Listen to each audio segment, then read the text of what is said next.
Good morning, everyone. I'm Kiri, and I'm from the plantings group within People, Cities, and Nature, like Gemma said.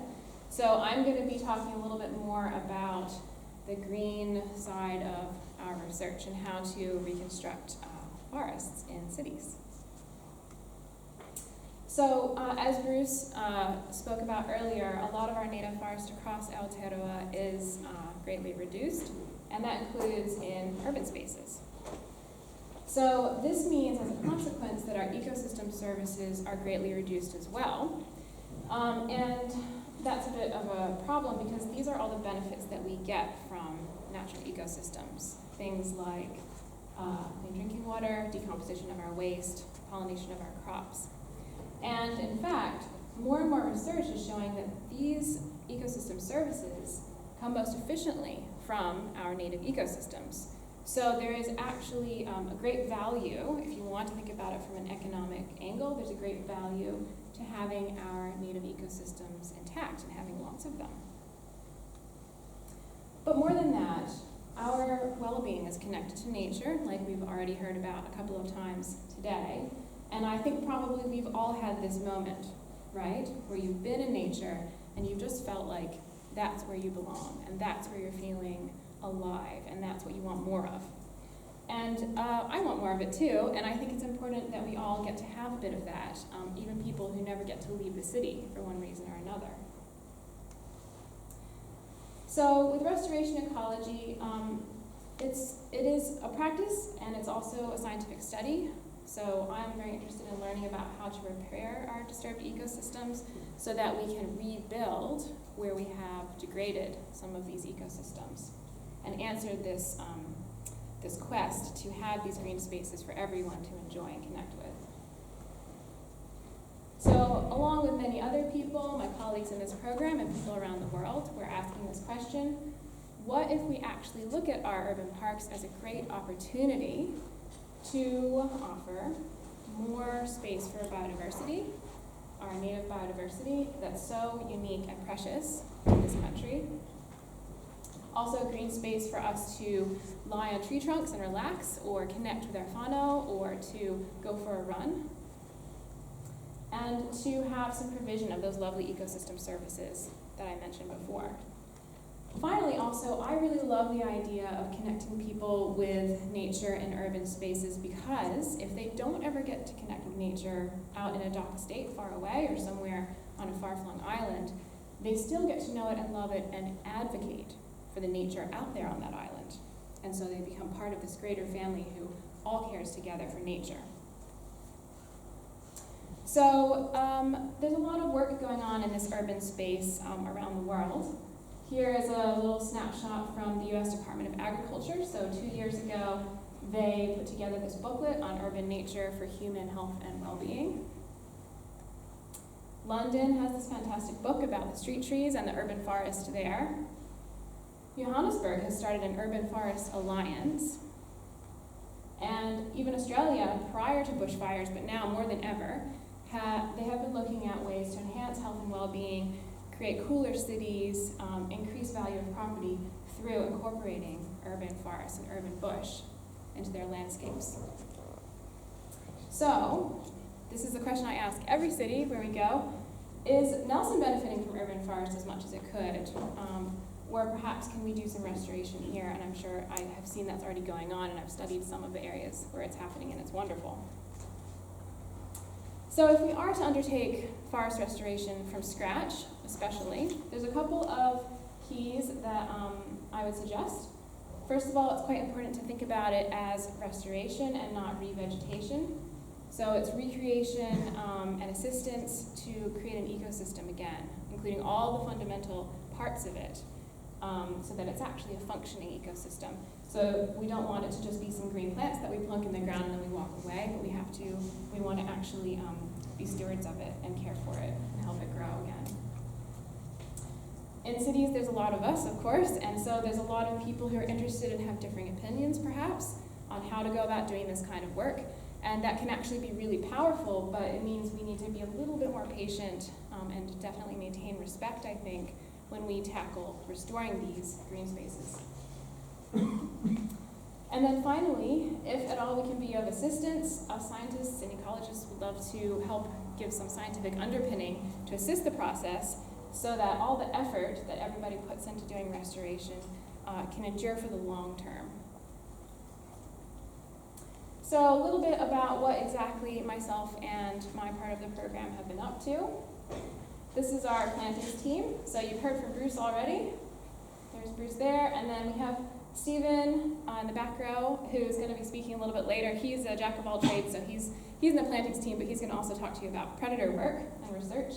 And then all of our lovely students who have done a lot of work to really help us understand some of these green restored spaces. Now, what we do to try to understand these forests that we've planted from scratch, and by that I mean you and many other people who've planted these forests over the decades, is we use what's called a chronosequence approach. So this includes plots of planted forests of all different ages. So we can look at a 5-year-old planting, and we can look at a 60-year-old planting, and everything in between, and study how those forests are growing. And the idea here is to understand how do these forests regenerate themselves? Because our goal here is not just to plant one bit of forest that grows up and falls over, but we want to create a living, breathing forest that has its own next generation of forest growing underneath of it. So we've learned so far, one really important thing is that we need to have a closed canopy in these plantings, because that's what a lot of late successional tree species require, what their seedlings require, to germinate and to start to grow. And that's because of this, largely because of this stabilization of the microclimate. So when the canopy of the forest forms, you get this lovely kind of insulative blanket, and the seedlings can start to germinate and grow underneath.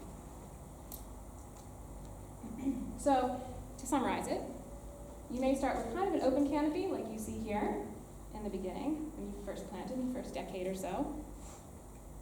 And then the trees get taller, they start to reach out their branches towards one another, and they fill in the space between each other. And in the end, you get something kind of like this, if you've done a good job. And that's when the seedlings start to really grow, and your next generation of forest can start to take wing. So to promote this idea of getting that canopy closed, we have what we call the 1-in-1 rule here. So plant densely, put 1 plant per square meter. This is when you're planting from scratch, say into a pasture. And plant tall. Try to plant something that's maybe at least 1 meter tall, so it can stay above the grass and the herbaceous weeds while they're growing like crazy in the sunlight. And this is a rule that is more particular to the urban spaces. In rural spaces, we've learned a little bit about those plantings can maybe be a little bit more sparse because there's not as many pressures as in the urban space in terms of weeds and what we call edge effects, so a lot of drying and urban heat island and things like that, and people walking around on the plants and the park. We have also learned through some of our past research that there's some sort of critical thresholds that occur in the life of a forest as it grows from a very young forest into more of an adolescent forest or a mature forest. And some of the most key characteristics are shown here. So canopy openness is one I keep harking on about because that's a critical threshold in the life of a forest as it grows. But also that microclimate, I'll remind you again. So humidity fluctuation, soil temperature, and then also herbaceous weed cover. These are all characteristics of a forest that can determine whether the next generation of seedlings can actually germinate and thrive.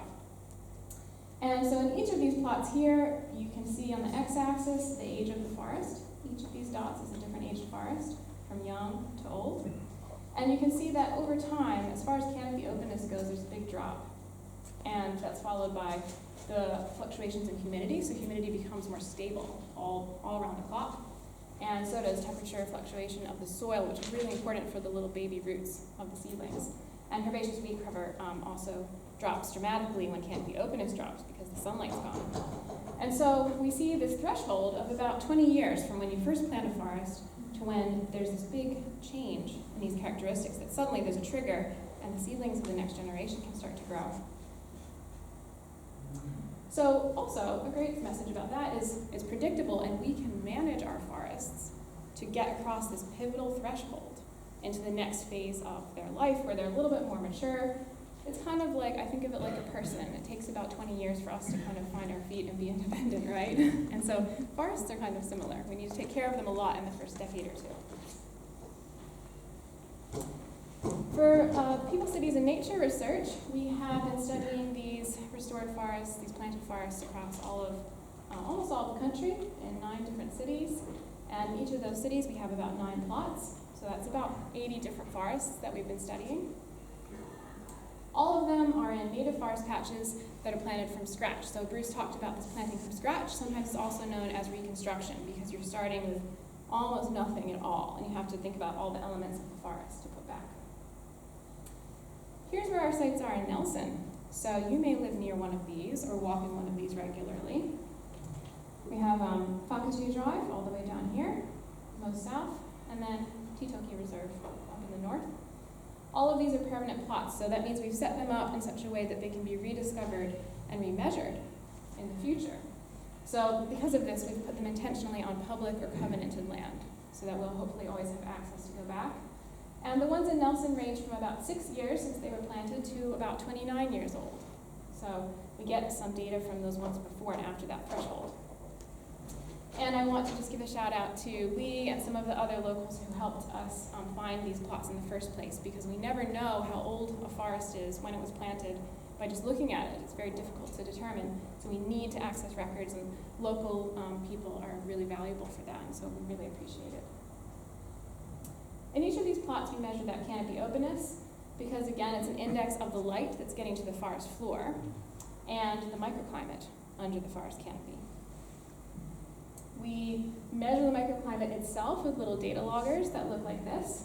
They're housed in these little radiation shields, and those are measuring air temperature and humidity, but we also bury things called eye buttons in the soil to measure the temperature of the soil. And we put all of these data loggers out for an entire year, and they took a little snapshot of data every 4 hours so that we could really see all the annual variation that occurs. We also then, of course, do a vegetation survey to see, well, what's growing in that forest. So what are the adult trees? How big are they? How many? Same for the seedlings. And what kind of herbaceous ground coverage is there in that plot? This is what our plots look like. They're 10 meters by 20 meters in size.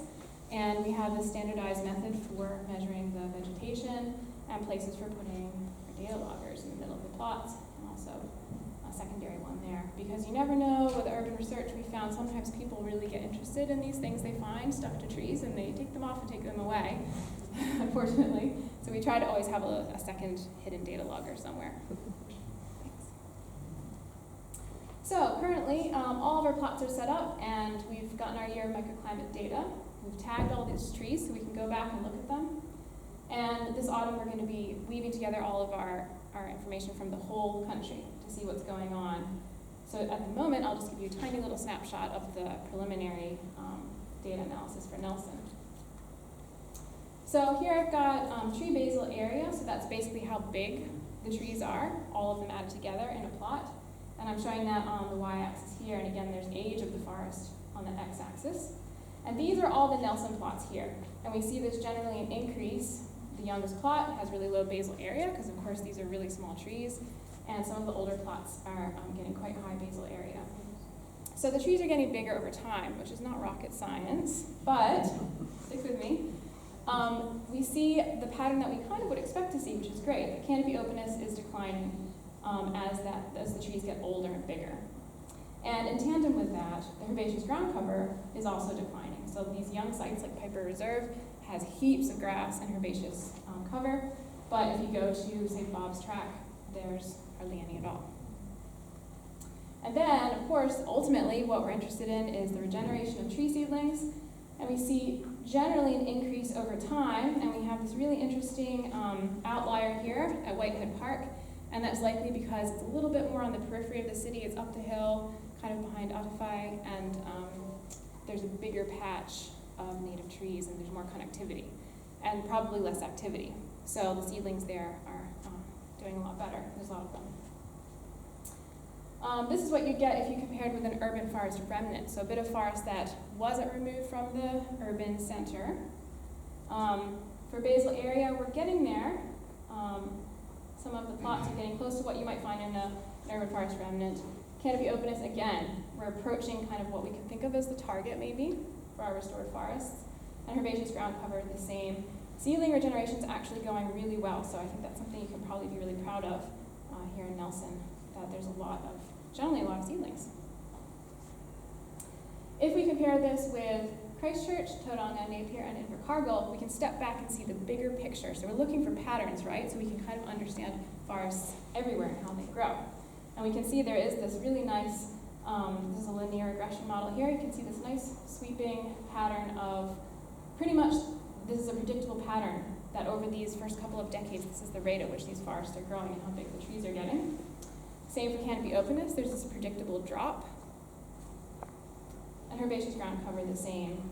So we can see these time scales that these important developments are occurring on. And the 20-year threshold may stick for more of the northern cities, but in terms of the southern cities, we have a bit more modeling to do, but it may actually be that it takes a little bit longer for places like Invercargill, for example. So to sum it up, as trees get bigger, that canopy openness drops, which is a really important trigger for the herbaceous weed cover to also drop and the microclimate to stabilize. And then we can get the all-important tree seedling regeneration, which is what we really want for our next generation of forest. And again, that centers around this kind of 20-year threshold that we need to be aware of and manage towards. So I'm going to quote Bruce here, and also kind of also say what Aaron was saying, that it takes more than one generation to build a forest. It's important for us to think about the next generation and handing these tasks over to the people coming after us. This is a team effort. So I'm going to zoom through a last couple slides that have some tips and resources for you. So if you want to get out your phone and snap some shots of them, please do. Otherwise, the talk will be on our website eventually. So some take-home tips here. Make a plan if you're going to do a restoration project. Think about the ecological dynamics, like planting successionally, planting natives, planting in the right place. Think about that one-on-one rule and monitor what is happening so you can know if you're achieving your goals, especially if you're getting the seedling regeneration to get that next wave of forest. We have some resources on our website, so you can go there to People, Cities, Nature to look at those, and you can also email me. This is a plug for a paper too that Bruce and I published last year about urban forest restoration ecology. I can send that paper to you if you're interested. And I would definitely encourage you to look at the International Society for Ecological Restoration, because they're a wealth of knowledge that can kind of unite us with efforts all around the world as far as practicing restoration. And you can even become a certified restoration practitioner if you want to. Put it on your CV. So thanks to all the councils who support our work.